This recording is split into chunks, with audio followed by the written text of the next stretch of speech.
Okay, here are for a lap for the Spa-Francorchamps for the DAP for the Extreme Motorsport Series.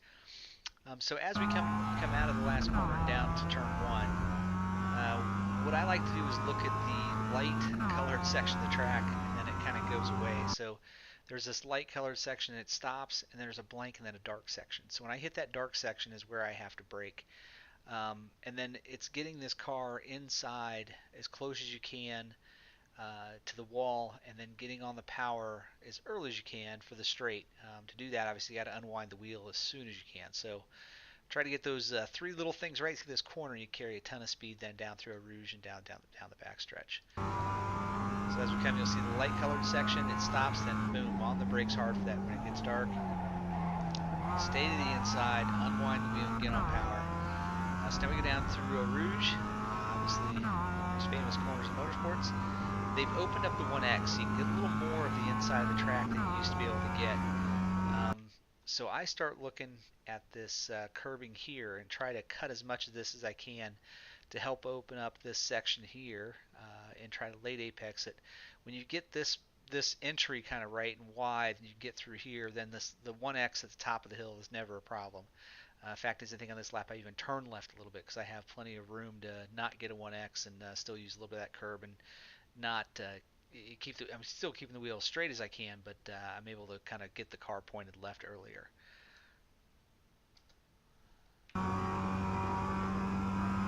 So clipping that, getting over to this curb, and we should be able to just keep it floored all the way through here. So draft is huge.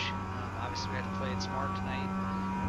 Sometimes not passing someone is much better than going side by side for these corners. Letting a faster guy kind of drag you through this back section so you don't lose everyone. So here we go into this first kind of fast combination. They're kind of chicanes, but they're these right-left combos or left-right combos I love to have on the track. There's two marks I look at. The curbing itself I get about halfway down, but there's this orange spot on the right side that I also kind of keep my eye on. And I know I get about halfway down the curb in this weather. I don't really go past this orange spot. I do like to grab some of this inside curb and then grab some of the inside curb there. You're giving up a little bit through the right-hander, the left-hander up here, but you have to go so slow through this one. You're not giving up a ton, but you can't really get on the power as much because you do want to stay left out of the left-hander part of this. And the reason you want to stay left is because then you're full throttle through the right-hander and down that little short chute. You don't do that, people will pass you on the inside going down to the 90 degree or 180 degree or down there. So without further ado, on the brakes hard, down to third gear, clipping a little bit of the curb, clipping this one, and giving up a little bit so I can get over to the left. Now that I'm over to the left, I can get into fourth and then clip this one. I actually don't clip it as much as I do a lot of times in this right-hander. You can clip it a little more even, but no problem. I don't even get too wide to not get a 1X on the outside, so I'm still good with that. And then you're carrying this speed down into this 180 coming up. So out onto the curb. Okay, so in hot weather, I'm definitely braking at the end of this curb. This weather, there's some kind of little dark marks, just a little bit past. I know I'm going just a little past and getting on the brakes hard. You want to stay inside as much as you can, riding that curb around there, kind of carrying it, letting the car float through here. And then when I exit, I don't want to exit really past three-quarter track. The reason is because you have to get the car set up to the right for a more important corner. So letting it go three-quarter, I can get the car over to the right quickly, get it set up for the downhill left-hander, which is more important to carry the speed through that section and down through Puhan.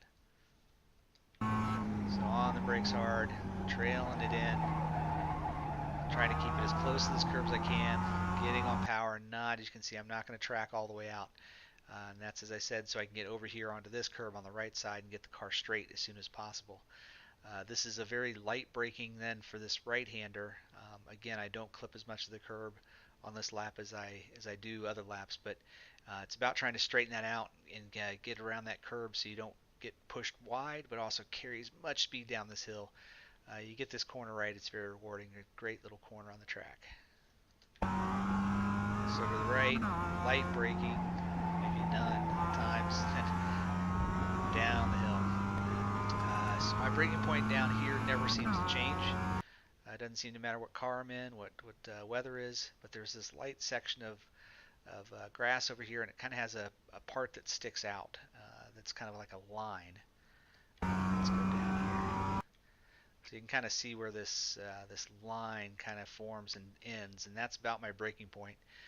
I just kind of vary the pressure based on what the weather is, but slowing down there and clipping this inside, and then getting on power as much as you can. Sometimes you have to kind of feather even on entry to balance the car, and then get on full power as soon as it feels comfortable, going out to that outside curb and then back, kind of double apexing this whole section, and then down through to the next little combination they have. So should be able to feather a little bit, get on power, double apex kind of thing. You don't even have to get all the way down to that one if you don't want to. Alright, so the next little combination, my break point is definitely this dark mark where the dark marks start, and then I use third gear through this right-hander. You can use fourth. I'm just kind of stuck with using third. I don't. It's hard for me to get in a rhythm for some reason if I use fourth. But what I end up doing is short shifting fourth through the left-hander. So again, you want to stay right on this one. You want to give up a little bit of speed so that you can make the next one easier and better, and carry that speed down that little hill. So it's in these combinations you have to give up sometimes. This corner you're obviously giving up a little bit to make sure you make the next one smoothly. So brake heavy, I go to third, so you can't use fourth. I'll short shift to fourth, and it's an interesting little corner. I'll speed up a little bit. I like to use the curb as much as I can, but I kind of see there's kind of like this and boom, and this pointing kind of at the stand there where this ends kind of in my line of sight is what I must track to. But I know if I can get the car there and fall off the curb that I've made the corner can be on power down and not track out into the gravel, which seems to happen. You either make it or you're in the gravel here. And I think that's partially just because of the way this goes off camber and kind of goes over the crest, that it kind of wants to throw you out there. So I'll come off the curb and get on power and try to get as far left as I can as soon as I can again.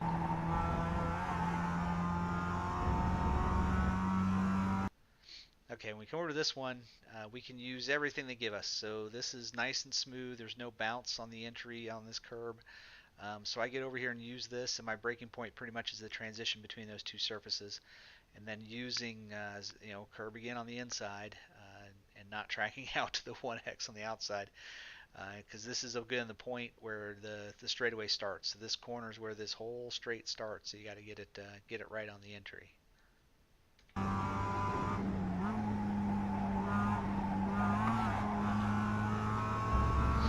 So it goes wide open then all the way through this section, all the way down to the front chicane. Side by side through here, if I'm passing someone, I always try to get it done before the left-hander. If I'm not really close to coming out of that corner when we're trying to work together, I won't even try the pass. I'll just back out of it, because you're going to end up side by side through here, which then doesn't do you any good trying to work together. So as we come to this chicane, it's very vague braking points. So I know I can't make it to the curb, and then weather dependent, I'm kind of backing myself off from that. So I'm getting pretty close to the curb in this weather, and then second gear through this and out. It's very much like turn one, where you come out of this in second gear. You have to kind of get the wheel unwound and get on the power without having too much steering angle in, or else it'll want to spin on you. So get down here, brake heavy, get down to second gear, into the corner, stay right as I can to make this one better, and unwind and on power up through. That's a whole lap. So hope you guys can use this to gain some time tonight. Again, it'll be definitely a draft. You'll find yourself picking up a second and a half just behind someone. So it's big time good here. I will play this lap back again, just at full speed without me talking, and hope you can pick some stuff up. Enjoy the race tonight. Mic off.